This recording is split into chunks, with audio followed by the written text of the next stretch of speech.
Bonjour à tous, donc, je suis en troisième année de thèse chez Paul VI avec Ludovic Perret et Jean-Charles Faugère. Et donc le travail dont je vais vous parler a été fait avec nos co-auteurs Ayoub Othmani et Jean-Pierre Tillich.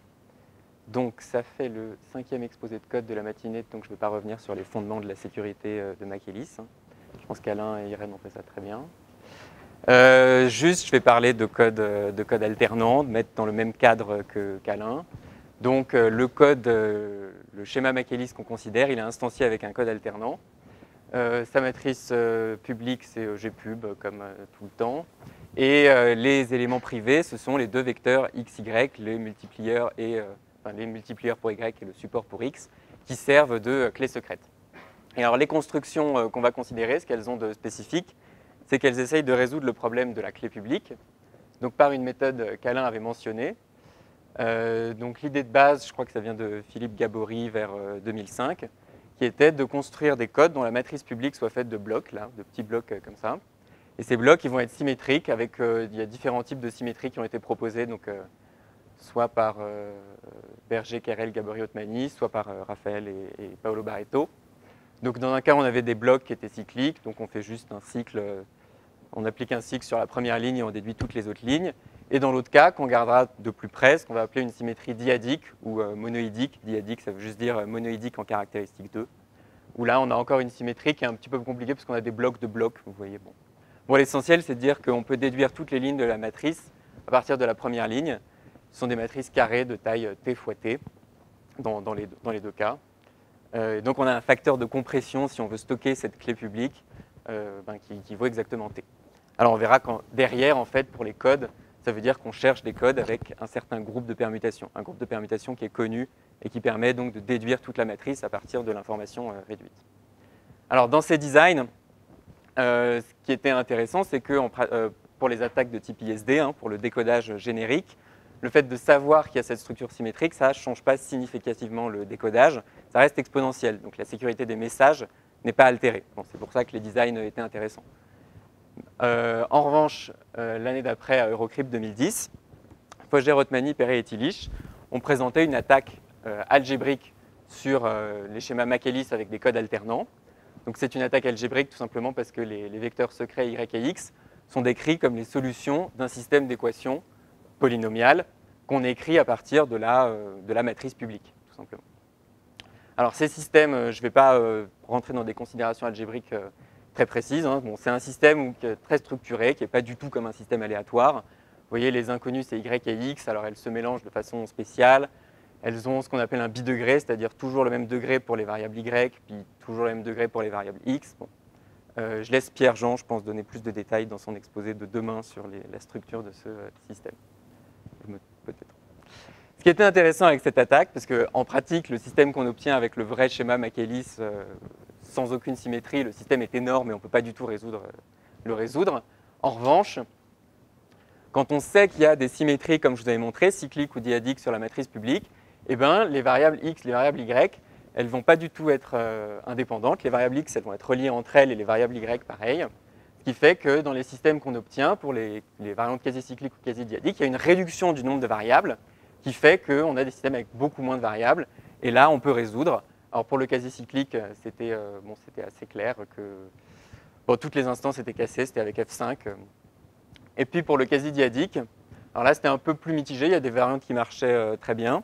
Et puis en revanche, pour tout ce qui était les codes définis sur F2, le système ne pouvait pas résoudre le système, ne permettait pas de retrouver la clé secrète.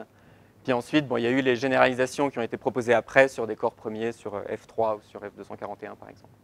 Donc ça, c'est le point de départ en fait de notre travail, c'était de dire, bon, qu'est-ce qui se passe, pourquoi le cas quasi-diadique il est un petit peu singulier, la modélisation algébrique qu'on obtient finalement, elle n'est pas aussi bien que dans le cas quasi-cyclique, et puis ça ne marche pas du tout dans le cas binaire. Donc notre travail, ce qu'il a permis de faire, ça a été, donc on a laissé tomber le quasi-cyclique, on s'est focalisé sur le quasi-diadique. Et alors il y a deux éléments différents. Il y a d'abord, et on traitera ça ensuite, mais il y a un traitement algébrique qu'on a amélioré. La modélisation algébrique nous a permis d'inclure les codes de Gopa binaires ou les codes, en tout cas sur F2 ou sur des corps premiers, ce qui n'était pas du tout le cas à Eurocrypt. Et puis il y a une vraie propriété structurelle des codes quasi-diadiques qu'on a montrée, qui a permis d'améliorer, on va voir comment, les systèmes qu'on obtient. Les systèmes qu'on obtient, ils ont encore moins de variables que ce qui avait été obtenu à Eurocrypt. Donc, moi, je vais me focaliser sur la propriété du code, hein, puis on passera vite sur les descriptions algébriques, parce qu'on n'a pas trop de temps. Donc, la propriété du code, donc, comment on peut l'intuiter?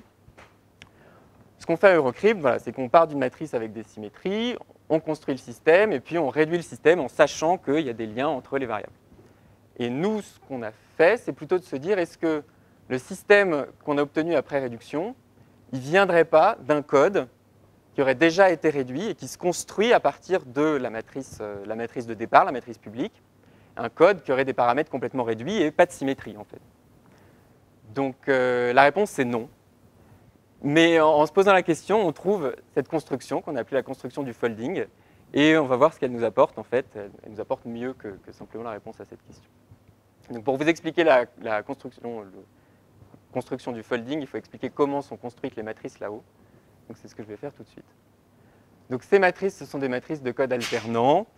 Je ne vais pas répéter ce qu'a dit Alain. Un code alternant, c'est un subfield subcode d'un dual d'un code GRS. Donc, en gros, ils ont une matrice de parité qui s'exprime comme ça, à partir des vecteurs secrets x et y. Et les coordonnées des mots de code sont prises dans un sous-corps du corps de définition des x et des y. Et nous, on veut un code qui vérifie ça, donc pour être capable de décoder, hein, toujours, qui vérifie ça et qui en même temps est des représentations compactes. Donc dire qu'il a une représentation compacte, ça veut dire qu'en fait, il a un bon groupe de permutations. Le groupe de permutations, c'est l'ensemble des permutations de SN, donc des positions du code qu'on fait agir sur les mots de code, hein, en permutant les éléments selon la permutation. Et quand on sait que, par exemple, le code que j'ai mis ici, la permutation qu'on peut faire agir sur ce code, c'est échanger les positions paires et impaires. Et donc, vous voyez, la deuxième ligne, elle s'obtient à partir de la première ligne en échangeant les positions paires et impaires. Pareil pour la troisième et la quatrième ligne. Et donc, si on veut stocker cette matrice, on peut stocker la première et la troisième ligne et dire il est invariant par cette permutation. Donc, trouver des codes alternants avec un certain groupe de permutations. En fait, cette question, elle avait déjà été résolue par Thierry Berger à la fin des années 2000. Donc, il liste dans plusieurs travaux toutes les permutations qu'on peut attendre d'un code alternant, tous les groupes de permutations. Nous, on va se focaliser, à vos souhaits, sur les codes monoïdiques, donc c'est-à-dire un certain type de permutations. Alors, les permutations qu'on va regarder à partir de maintenant sont celles-là. On découpe le support en blocs de taille P, et puis on fait un cycle. Donc, P, c'est la caractéristique hein, du corps dans lequel on travaille. On découpe le support en blocs de taille P, et puis on fait des petits cycles sur ces blocs-là. Et si on veut construire un alternant qui admette cette permutation dans son groupe de permutations, il faut juste imposer des relations sur son support et ses multiplieurs qui sont celles-là. Donc c'est ça qu'on va appeler. À partir du moment où le support et le multiplieur vérifient ça, on sait que la permutation que je vous ai montrée laissera le code invariant, et on dira qu'il est quasi monoïdique. Alors ce qu'avaient apporté Barreto et Mizoski dans leur construction, qui n'était pas explicitement faite comme ça, hein, qui était plus sur la matrice de parité, mais en tout cas, ce qu'elle apportait, c'était en fait d'introduire plusieurs relations de ce type-là sur le support et les multiplieurs. Donc il y avait plusieurs relations qui étaient vérifiées simultanément, et donc plusieurs permutations dans le groupe de permutations du code. Donc on avait les blocs de blocs, je ne sais pas si vous vous souvenez tout à l'heure, il y avait des blocs de blocs. Ça permettait de faire des plus gros groupes de permutations, d'avoir des gros facteurs de compression. Et un groupe de permutations de la forme z sur pz puissance lambda. Alors l'opération du folding, à partir de ça, voilà. Donc comment on passe d'une matrice avec des gros blocs de symétrie à moins de symétrie. Ça consiste simplement, donc à partir d'un code quasi monoïdique, et à construire des nouveaux mots de code en sommant sur chaque orbite de la permutation qu'on a regardée. Donc ici, on reprend un code où on peut échanger les positions paires et impaires, et je construis un nouveau code en sommant. Là, j'ai le 1 et le 0, ça nous donne un 1. Le 0 et le 0, ça nous donne le 0. Parce qu'on ne va pas répéter, parce que si je faisais 1 plus 0 puis 0 plus 1, on obtiendrait toujours deux fois les mêmes mots de code. Donc en fait, on obtient un code de longueur deux fois plus petite, et puis de dimension. Ici, on voit de dimension deux fois plus petite. Alors pourquoi c'est intéressant de faire ça? Parce qu'a priori, bon, ça ne sert pas à grand-chose.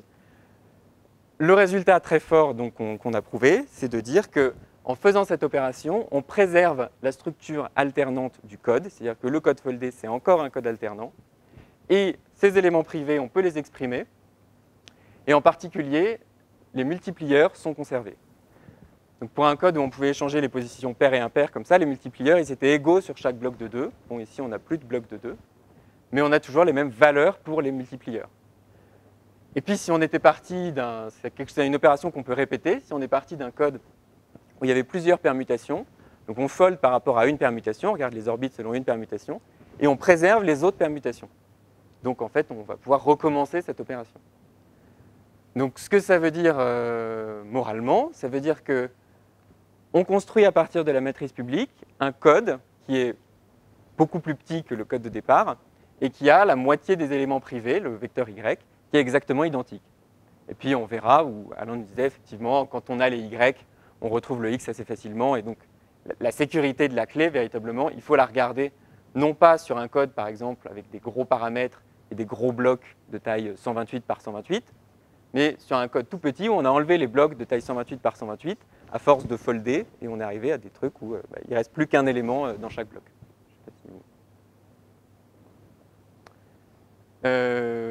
Voilà, alors ça c'était le résultat important. Je vais faire un tout petit peu de considération algébrique pour expliquer comment maintenant on va finalement attaquer ce code-là, mais pardon.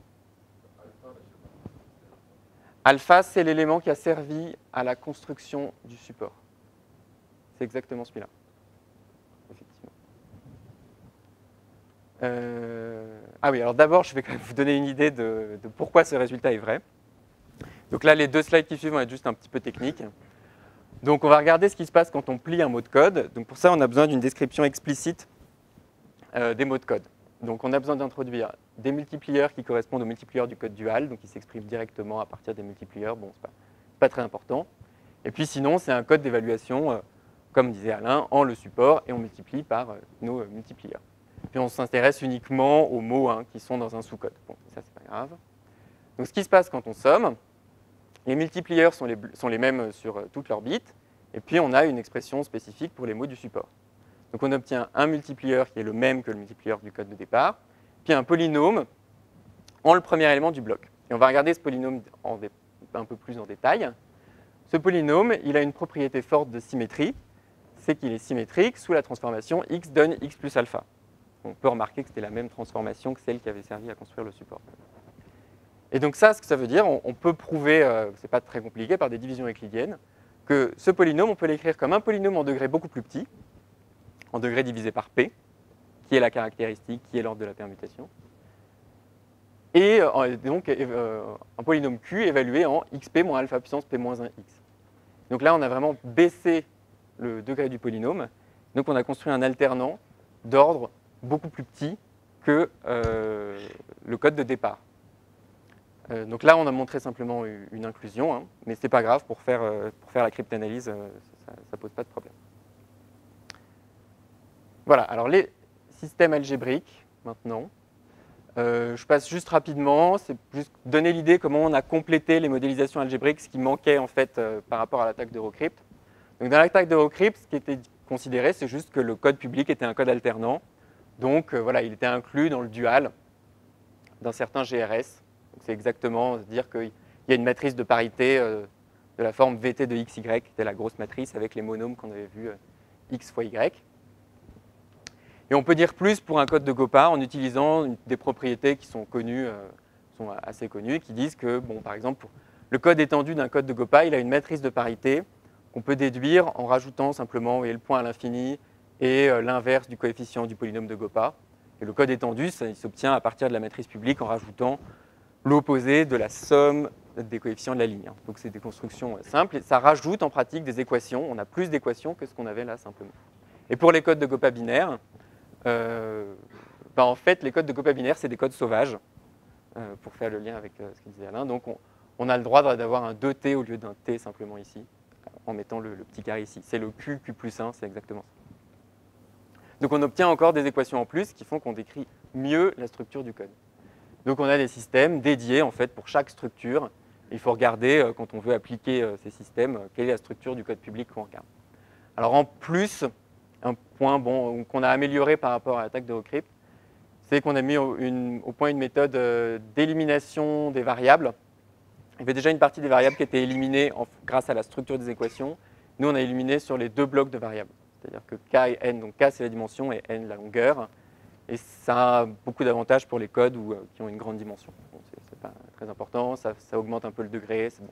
Là, c'est plus au cas par cas qu'il faut regarder. Donc, on a appliqué cette méthode. Donc, au bilan, la stratégie, ce que c'est, pour se convaincre qu'on a gagné quelque chose. Quand je fold, donc j'élimine un ordre de blocs, je divise par p la taille de mes blocs. Je fold suffisamment de fois pour me retrouver avec presque plus de blocs, par exemple, si on fold jusqu'à lambda. Et alors, si on regarde les modélisations algébriques, modélisation qu'on obtenait à Eurocrypt, donc c'est celle-là, enfin, qui était obtenue à Eurocrypt, et la modélisation à partir du code foldé, eh ben, elle introduit moins de variables. Vous voyez, il y a ce s qui est toujours strictement inférieur à lambda. On peut aller jusqu'à s égale 1 ou même 0. Alors en pratique, vous allez me dire, oui, on ne perd pas beaucoup de variables, hein, parce que lambda, je vous dis, les blocs, ça va être 2 puissance 6, 7, donc nous, on va remplacer 6 par un 1. En fait, les variables qui apparaissaient, qui disparaissent, si on regarde précisément, c'était des variables qui étaient omniprésentes dans le système, qui faisaient apparaître énormément de monômes. Et donc c'était le moment où on allait voir les résultats. Donc je vous le dis, c'est vachement mieux. Non, donc il y a beaucoup de monômes qui ont été éliminés. Je n'ai pas mis d'exemple de système pour vous montrer à quel point les systèmes ils sont devenus tout riquitis, quoi. Donc voilà, on a nos systèmes algébriques. Donc j'ai expliqué qu'on résolvait le système. Voilà. Donc on résout le système, le petit système ici. Et puis comme je rappelle, les Y sont les mêmes, hein, pour retrouver véritablement la structure du code de départ. On retrouve les Y là, on les réinjecte dans le système là-haut. Et en fait, ça revient à résoudre un système linéaire. Il n'y a plus aucun problème à ce niveau-là. Donc véritablement, la sécurité se fait, il faut regarder sur cette matrice-là. C'est ça qui est important. Donc on a appliqué ça sur toutes les constructions quasi-dyadiques qui avaient été proposées, puisqu'il y en a eu plusieurs, hein, des schémas de chiffrement, signature, puis la généralisation au monoïdique. La situation est assez différente en fonction des paramètres de signature ou de chiffrement. En signature, les codes sont très longs, une très grande dimension. Alors ça, pour les systèmes, ça fait des systèmes avec beaucoup d'équations. Puis quand on applique notre astuce d'élimination, ça fait très peu de variables. Donc c'est tout bénef. Enfin, voilà, ça passe très rapidement. Ça, c'était des choses qui, en plus, comme c'est toujours des codes de GOPA, hein, c'est toujours des GOPA binaires qui sont proposés ou sur des corps premiers, c'est qu'il y a des choses qui étaient impossibles à faire avec l'attaque d'Eurocrypt. Et alors pour les schémas de chiffrement, donc on n'a pas forcément autant d'équations, on a moins d'équations. Si on veut comparer donc avec ce qui était fait avec l'attaque d'Eurocrypt, où il n'y avait pas l'opération de folding, il y avait les petites variables en plus qui dépassaient. Ça va vraiment beaucoup plus vite, d'autant plus que les temps que je donne ici, ce sont des temps avec magma, alors que les temps de l'attaque d'Eurocrypt, c'était F5 qui était utilisé. Une limitation à notre attaque, c'est au moment où les codes qui ont une dimension vraiment pas très grande, puisque là, on commence à manquer d'équations. On a à peu près autant d'équations que de variables, donc c'est les configurations les plus mauvaises, voire moins d'équations que de variables, donc là, ça va pas. Et donc, on a quand même essayé de donner des bornes de complexité en fixant des variables dans le système avec F5, voir le nombre d'opérations qui restaient pour finir. Et on est toujours en dessous des niveaux de sécurité de l'ISD. Donc, si on veut, parce que donner une complexité, les systèmes ils sont souvent surdéterminés, donc on n'a pas de borne fine. Si on regarde ce qu'on a fait en pratique, voilà, plus les codes sont longs, plus on est efficace. Et puis en fait, quand les codes ont une plus faible dimension, c'est les moments où les attaques par ISD deviennent beaucoup plus efficaces. Donc c'est finalement la question, c'est est-ce qu'on peut trouver des paramètres qui vont résister aux deux attaques? Bon, c'est pas évident. Puis un point important, encore une fois, hein, c'est que pour nous, la taille des blocs au départ, elle n'a aucune importance. Si on avait pris un facteur de compression T égale 125 au lieu de 25, ce serait exactement la même courbe, puisqu'on a juste une opération de folding à faire en plus, et ça, c'est juste sommer des petits éléments surlignés. Voilà, donc peut-être quand même pour conclure, là je vous ai présenté ça sur un certain type de permutations, hein, les permutations monoïdiques. Pour le quasi-cyclique, on peut faire la même construction de code foldé. Alors, on n'obtient pas les mêmes relations pour le support, pour les multiplieurs. Mais bon, on peut donner un cadre plus général et pas faire une preuve un peu bébête. On peut avoir quelque chose que mieux qu'une simple inclusion, mais bon, ça c'est pas dans cet exposé. Voilà, je vous remercie.